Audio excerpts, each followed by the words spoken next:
Hey, this is Matt once again. Welcome back to another video, and this is a page request for Nate. Thank you so much for that. Thank you for your kindness and for your patience. I do appreciate that.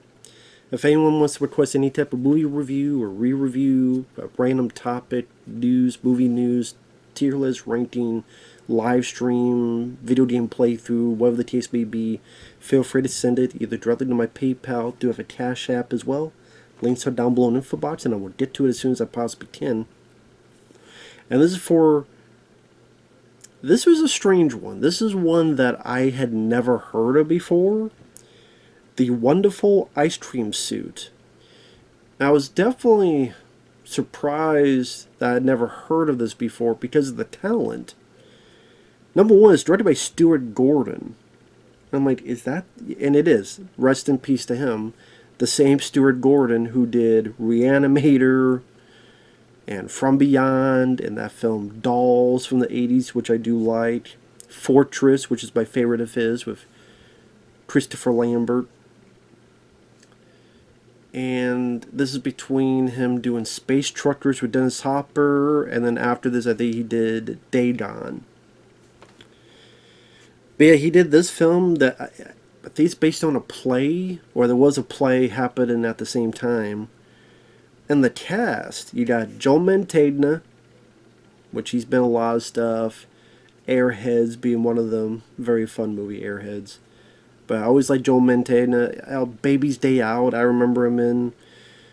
Clifton Collins Jr., which he's been in quite a few stuff. He was the bad guy. The main bad guy in Cranked 2, High Voltage. He's done a lot of stuff throughout the years. Esai Morales, who is in La Bamba as Lou Diamond Phillips' brother. Gregory Sierra, which he was the neighbor in a few episodes of Sanford and Son. He was a priest in John Carpenter's Vampires. He was, I think, the captain in A Low Down Dirty Shame, which is an underrated film. That film deserves a Blu-ray. But he's been in quite a few films. And Edward James Olmos, from Blade Runner,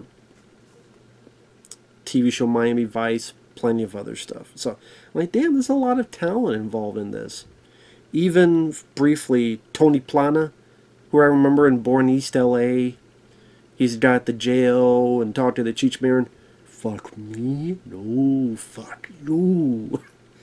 But he's in it briefly. So, how the fuck do I explain this film? Because it is a bit of a weird one. And it's one of those films, it's like technically, it is a Disney film, because I think it was Touchstone, or... Actually, let me check. I want to say it was Touchstone that released this. Yeah, it was. Which is connected to Disney. And it comes off like a live-action Disney film in terms of it's trying to be fairly silly. And I don't know if I want to say cartoony, but it's trying to be upbeat. The opening intro I thought looked cool, where the titles are shown in this colorful sand animation. It takes place in East LA. And pretty much we're set up with multiple characters. I should mention this is written by Ray Bradbury, the famous sci-fi author. But Ray Bradbury, he did the play and then he wrote the screenplay for this. And apparently this is one of the films he was the most proud of to be a part of. You do find an interview, Ray Bradbury, it seemed like he was of a certain age in that interview that he couldn't say a whole lot, and Edward James Olmos was talking with him. So it does seem like the people involved with this, they were definitely proud of it.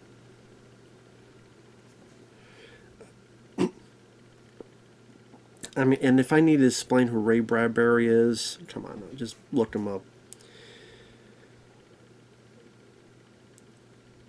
So I was saying, it takes place in East LA, and we quickly introduced to a few people. mostly Clifton Collins Jr.'s character, who he's about ready to be kicked out of his home. And then Joe Mantegna comes up and he thinks Joe's going to rob him, so he runs off, even gives his wallet. But then Joe follows him and then starts taking measurements.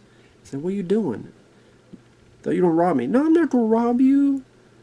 Come on now. I'm going to give you a place to stay."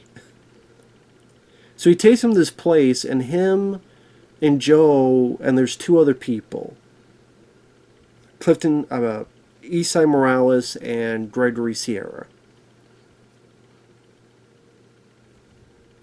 So the idea is, Joe had this idea of he needed to find multiple people of similar height and weight to gather money together to buy this vanilla ice cream suit. Apparently, for some reason, it's only $100, and they each have $20. But wait a minute, that's only 4, that's 80. So Edward James Olmos is this homeless guy, covered head to toe in black soot, and they, not wanting to, but they take his money too, and they buy the suit.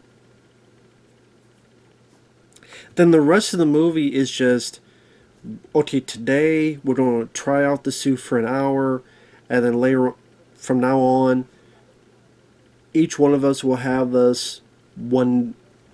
Each person will have the suit for one day a week. I have a Monday, you have a Tuesday, you have a Wednesday, you have a Thursday, you have a Friday, and then the other 2 days we'll figure it out. And then pretty much it shows what each person does during that hour. And this is like a suit that makes them known, that makes people look at them. It's pretty much the idea is that this suit will take people who are ignored, who people kind of pass by, that they don't get any acknowledgement, but because of this suit, they finally get noticed, and they become the toast of the town. So Esai Morales, we see him playing guitar at the beginning of the film. No one notices. Well, he's got the suit on. All the women come out of the apartment, even wives, and they want to fuck his brains out. And then you get this big dance number where he's singing a song and everyone's following him and dancing and stuff. All the women are flocking. And the song is a Domingo. And they're going downstairs and outside and dancing. When Gregory Sierra gets it, he's this poet that no one really listens to, but then he sees this soapbox, literally a politician on a soapbox, Tony Plana, who again I remember him born in East LA. People look at him, he starts talking about a little bit of poetry and politics, and people are listen to every word he says. Then he comes back and he's like, "Wow, this suit works, really does work." Clifton Collins Jr. gets the suit, and early in the film, he was trying to talk to this girl, but she didn't notice him. We get the idea she didn't notice because she didn't have her glasses on. Then she sees him, they talk a little bit. Joe Mantegna, when he gets the suit, you realize that he did all this to steal the suit, but he walks around, he sees some stuff that reminds him of those guys, he feels guilty, then he comes back, and he's not going to steal the suit. Then finally, Edward James Olmos, they give him a bath, and then he's all cleaned up, and they give him all these rules: don't drink, don't have tacos, don't all this stuff. But he breaks all the rules at this bar. Then the finale is them protecting the suit to get Edward James Olmos out of trouble, and then someone's trying to hit him, but Joe Mantegna's like, "No, hit me! I don't want you to ruin that suit. Please hit me." And some little kerfluffle and chaos ensues in the bar, then outside the bar. And another recognizable guy, the big guy that wants to beat Edward James almost up because he's talking with the guy's girl, or supposedly the guy thinks is his girl. The big guy, Toro, is the character's name, is Mike Maroff. I'm sitting there going, I recognize this guy. If you've seen RoboCop, remember the store, the guy who has the gun, and he's like, fuck me, fuck me. But then the TV edit, why me, why me? It's that guy. The RoboCop bends the gun and hits him. The guy flies off into the, I guess, I wouldn't say like cooler, however you want to put it. If you've seen RoboCop, you know what scene I'm talking about. When the guy's trying to rob the store and RoboCop fucks him up. I'm like, oh, it's that guy.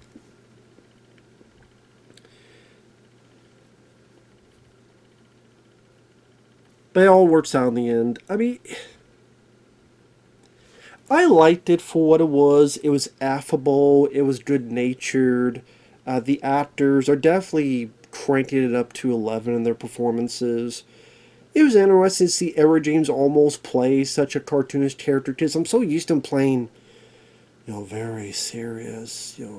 His voice is very low, and he's taking things very super serious and very quietly performance. This is when he's covered in dirt. He's here, take my money. He's like bug-eyed and like moving like this, and then even when he's cleaned up, he's like partying. And it was nice to see a different side of Edward James Olmos, because I do think he's a good actor. Joe Mantegna, I love Joe Mantegna. He's always fun, and he's just having a ball. Just so much energy to him. And like looking through his credits, he was in The Money Pit, he was in Three Amigos, he was in Critical Condition with Richard Pryor, he was in Baby's Day Out, I mentioned. He was the only thing I liked in that Stephen King Thinner movie. He was the only thing I liked, as he was the hip man. I'm like, can't he be the lead? Can't the movie be from his point of view? Turbulence 3. I don't remember Turbulence 3. Probably for good reason. And I know he was on The Simpsons for quite a few years as Fat Tony.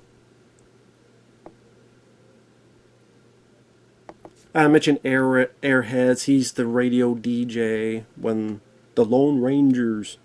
He's like, you're not exactly lone. But he's just having a ball. He's having fun. He was my favorite part of the movie. But, I mean, it is silly. It's not deep. I wouldn't call it memorable, because it's not much of a story. It really is these guys who we know very little about. We don't know how these other people got into this situation, what happened in their lives to be homeless and be out here, and how did they first find out about this suit and all this stuff. It's very...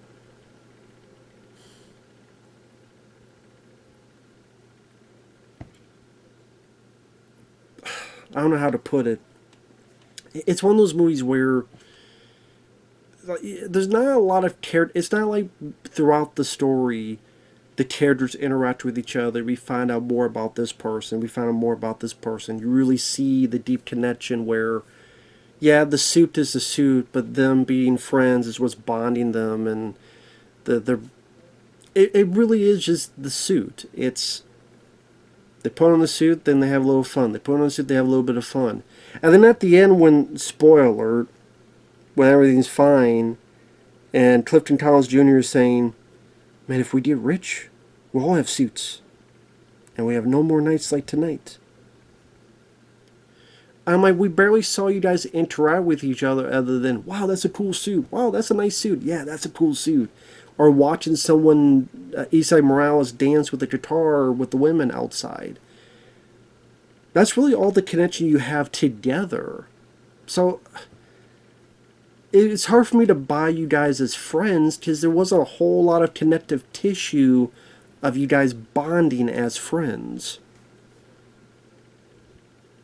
I said, no, really all you have in common is you're homeless and you like this suit because the suit gets you noticed.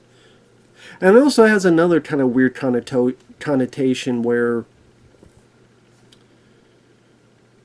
you think it's going to have a deeper meaning. Well, it's not the suit. It was because the way you projected yourself while you were in the suit. So it wasn't the suit that made you popular. It was because you believed in yourself and you went out there and you made yourself be seen and you had a little bit of pride in you and a little bit of, what's the word I'm looking for? You believed in yourself more. There's another word I'm thinking of. I tip my tongue. I can't get it out there. Self-esteem. You had more self-esteem for yourself. But no, that's not really the case in this. It just seems very...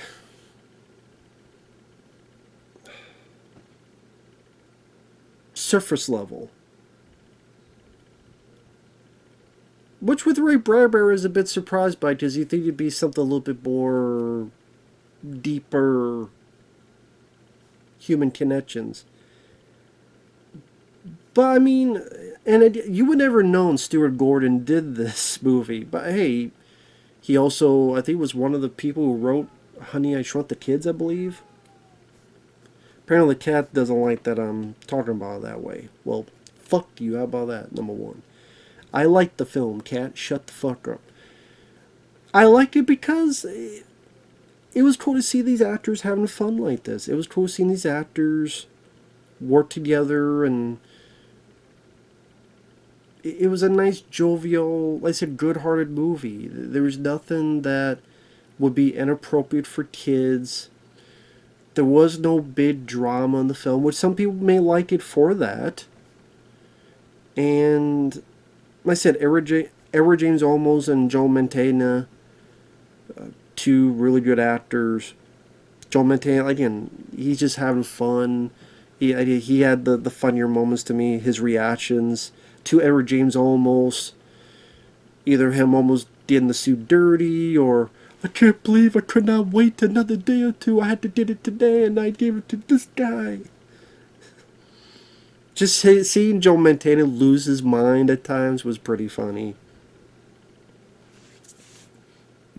Esai Morales, it felt like they just got him there because he could play the guitar and sing because he was in La Bamba. Which he did well for what he needed to do. Clifton Collins Jr., he's kind of the more innocent of the group, and the stuff between him and the girl they don't, pretty much other than talking through a window, he's down below, he's up top. He's down below, she's up top. Not a whole lot happens after that. But it's a short film. It's an hour and 17 minutes. I don't even know if this has a DVD. I saw it, someone upload a VHS copy on YouTube. So that's how I saw it. I would say this, if you're at all intrigued by the idea of Stuart Gordon doing this, I don't know if, what I call it, I don't think I'd call it a family film. Maybe. I mean, this probably be, I don't know what this is rated. I would guess PG. Because I would see nothing else that would make it PG-13, especially not R. So it's family-friendly movie. It's a very family-friendly film that I just wish there was a bit more meat to the story. I wish there was a bit more meat to the bones of the characters. I just wish they were more... a little bit more established, a little bit more, again, connective tissue and the conversations. It'd still be, a fun movie, but learn a little bit here and there where you see them bonding. And Clifton Collins Jr.'s character learning where these guys came from and how they got here, and while we have a lot more in common than we thought. And it really is No, let's see them in the suit and see them pop out in a cloud. In a crowd. In a cloud. Yeah, their heads in the clouds.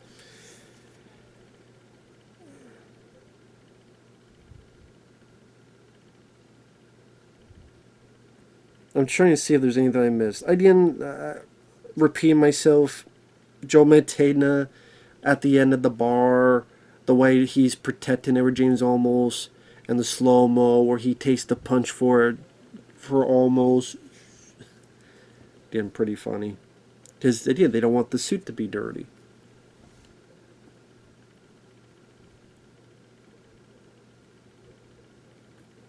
I mean, it's worth the watch for the actors, and it's worth the watch to see Stuart Gordon do something very different. This is just not anything I felt was memorable. I'm not going to remember this film much in the long run. I don't really ever see myself revisiting the film again. Am I glad I saw it once, though? Sure. But yeah, take that for you will. So thanks for watching. Take care. And we will see you in the next video. Bye-bye for now.